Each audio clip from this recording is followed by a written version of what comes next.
Hi India Glitz, this is Chian Vikram.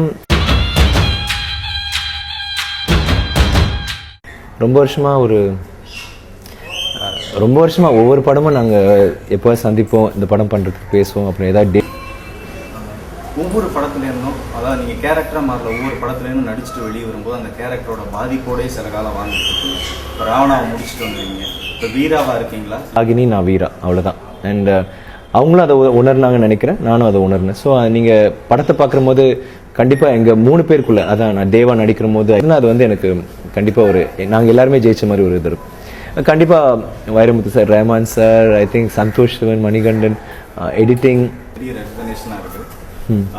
MGR sir, Kamal சாருக்கு அப்புறம் உங்களுக்கு அந்த பெருமை கிடைச்சிருக்கு. இப்போ ராவணன் இசை வெளியீட்டுக்கு அப்புறம் திரும்பவும் வந்து நேஷனல் அவார்ட் பற்றி பேசுகிறேன். கேட்கறதுக்கு பெருமையாக இருக்குது.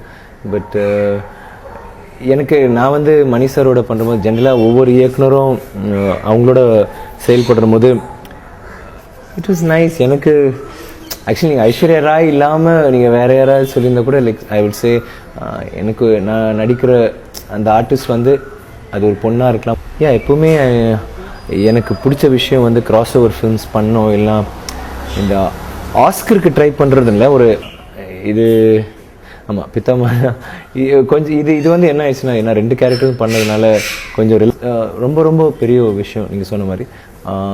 ஆனால் அங்கே ரொம்ப எனக்கு பிடிச்ச விஷயம் என்னென்னா, நம்ம ராவனை பற்றி அதை இன்ட்ரடியூஸ் பண்ணிவிட்டு அதெல்லாம் பண்ணோம். அண்ட் இந்தியா கிளிட்ஸ் எனக்கு வந்து தொடர்ச்சியாக நிறையா சப்போர்ட் பண்ணியிருக்கீங்க. அண்ட்